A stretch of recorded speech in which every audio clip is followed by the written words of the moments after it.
Over packing का नतीजा देख रहे हो। मुझे इतनी भूख लगी है, क्या पता इधर ही देख रहा हूँ मेरी बेइज्जती हो जाए। पागल हो गई हूँ मैं तब से दौड़ के। मैं ठहरा रहा, ज़मीं चलने लगी। खाने की सुर्ती नहीं, कौन मुझे लेने के लिए आया है।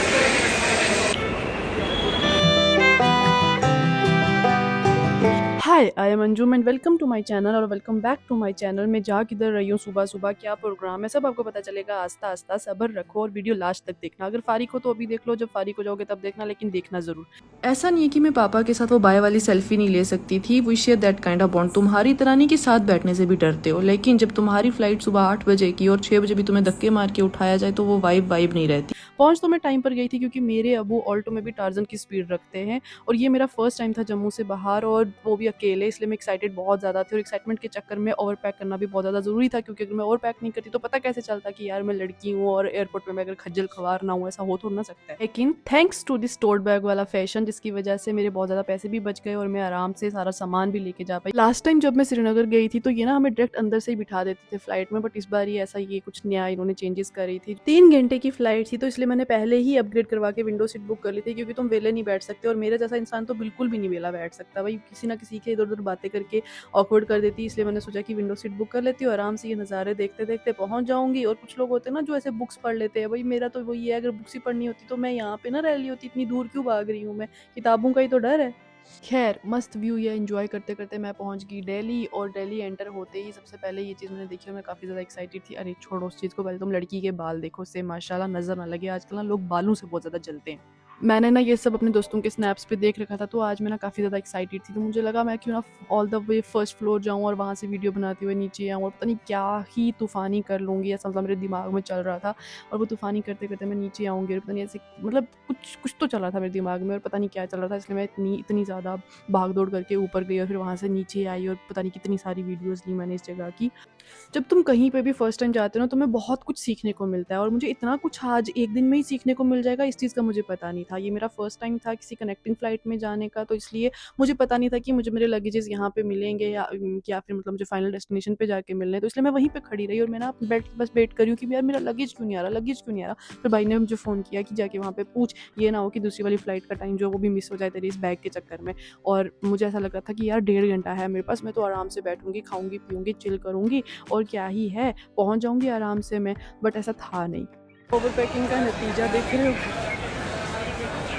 और इतना बड़ा एयरपोर्ट है, मैं थक गई चल चल के, कुछ समझ ही नहीं आ रहा। मतलब पिछले आधे घंटे से चल रही हूँ मैं, इतने टाइम चलने के बाद भी अभी मुझे 44 जो है दिख नहीं रहा, 42 दिख रहा है।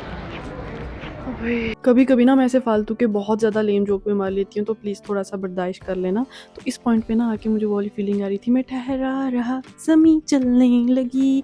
तो बस यही फील लेते हुए हम थोड़ा सा मैंने रिलैक्स किया, और क्योंकि बहुत ज़्यादा मैं थक चुकी थी इस पॉइंट पे और मेरे कंधों के बोझ जो है ना वो भी थोड़ा सा हल्का हुआ, और फिर मैं पहुँच गई फाइनली गेट नंबर 42 के पास। और इसके बाद मुझे गेट नंबर 44 जो है वो दिख ही नहीं रहा था। 43 तो दिख रहा था, 44 नहीं दिखा। 45 यहाँ पर मैं आ गई हूँ, यहाँ पे कुछ खाने के लिए नहीं मिलेगा।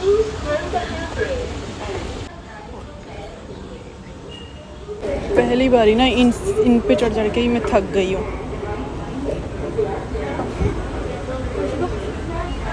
खाने की सुर्ती नहीं है, कुछ खाना था, मुझे इतनी भूख लगी है और मुझे ना मिल ही नहीं रहा है जहाँ पे जाके बैठूँ और फिर कुछ खाऊँ। पागल हो गई हूँ मैं तब से दौड़ के। फाइनली जब मैं गेट के पास नीचे पहुँची तो वहाँ पे मैंने कॉफ़ी पी, और मुझे तब तक इतनी भूख लग चुकी थी कि मुझे स्नैप फ्लैप लेने का होश ही नहीं बचा हुआ था। तो मेरी लिपस्टिक ठीक है, अच्छी लगी। पहुंच तो मैं गई हूँ और अब अनाउंसमेंट हो रही है कि द्वार बदली हो रही है। ओ भाई, यहाँ पे इतनी मुश्किल के बाद पहुँचने के बाद किसी का अगर द्वार बदली हो जाए, मतलब वो बेचारा भाई, मतलब मेरे को इतना अफसोस हो रहा है ना कि क्या ही उस बेचारे के लगेंगे उस दिन। पता नहीं भाई, मेरे में ये पब्लिक में करने का इतना कॉन्फिडेंस कहाँ से आ रहा है। वैसे यहाँ पे कौन ही था मेरे को जज करने वाला, मतलब इन पीछे बैठे हुए लोगों की बात कर रही हूँ। तुम लोग तो कर सकते हो, तुम्हें तो मैंने राइट दे दिया ना अब ये जज करने का।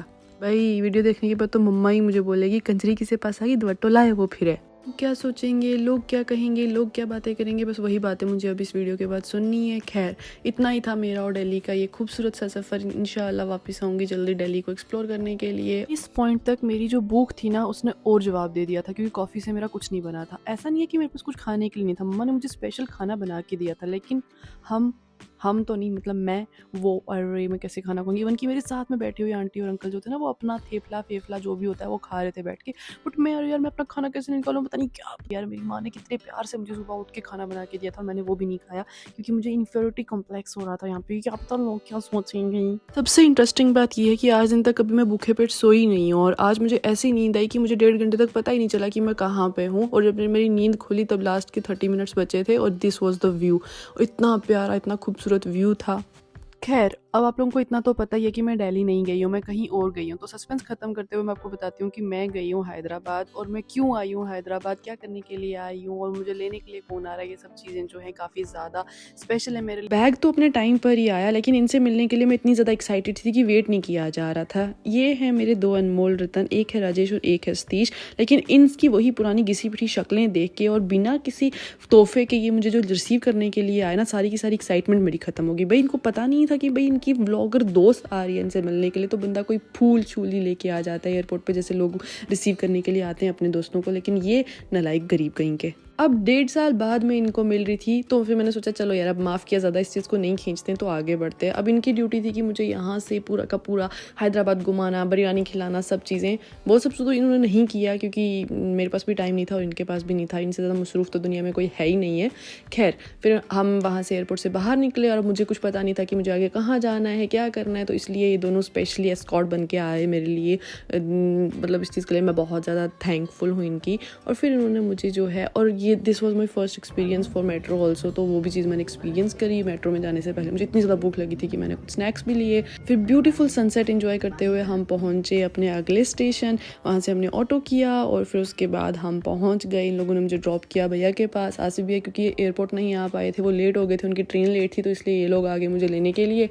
और फिर उसके बाद हमने एक चाय पी, और क्योंकि हमारी ट्रेन भी थोड़ी सी लेट थी तो थोड़ी सी गपशप हुई। अब ऑब्वियस सी बात है भाई, मैं इनको मिला रही हूँ, तो ये तो ऐसे वही ऐसे डरे हुए थे कि भाई से मिल रहे हैं। फिर उसके बाद हम ये लोग चले गए, बाय बाय टाटा, और हम जो है अपने अगले सफ़र की तरफ आगे बढ़ गए। ओके, और यह हमारी कुछ 6-7 घंटे की ट्रेन थी, क्योंकि हमें वापस जल्दी घर पहुंचना था, और मैं बहुत ज़्यादा एक्साइटेड थी अपने छोटे छोटे मुचकिन से मिलने के लिए। तो इसलिए फिर मैंने बोला कि चलो ठीक है, बिरयानी हम कभी दोबारा खाएंगे। हैदराबाद आना जाना तो लगा ही रहेगा।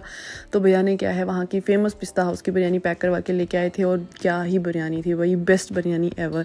और उसके बाद हम लोग सो गए, और फिर उसके बाद सुबह उठे। सुबह लाइक नियरली 4 से 5 बजे के बीच में हम उठ गए थे। फिर हमने वहाँ से ऑटो किया, और फिर हम घर पहुँचे, और घर पहुँच के आराम से मस्त 6-7 घंटे की नींद ख़त्म करी। और जब मैं उठी तो और मैं पहली बारी इतने प्यारे तरीके से मुझे किसी ने उठाया होगा। हिजर आके मेरे पास बैठा हुआ था और ऐसे करके बाल सहला रहा था, क्योंकि वो उसने मुझे पहचान लिया था शायद से। और फिर उसके बाद हम लोगों ने पूरा ऐसे डे स्पेंड किया। फिर शाम को भाभी बोलने लगे कि अंजुम आई है तो इसको यहाँ के फेमस गोलगप्पे खिलाने के लिए लेके चले जाओ। और फिर मैं, हिजर और भैया जो है बाहर गोलगप्पे खाने के लिए गए। और that's it for this vlog. See you in next vlog कि हमने वहाँ पे क्या किया और मैं कितने टाइम के लिए वहाँ गई हूँ, क्यों गई हूँ, लाइक मेन मोटिव क्या है मेरा वहाँ पे जाने का, वो सब चीज़ें मैं आपको अपने अगले व्लॉग में बताऊँगी। That's it for this vlog. Bye, अल्लाह हाफिज़, टेक केयर।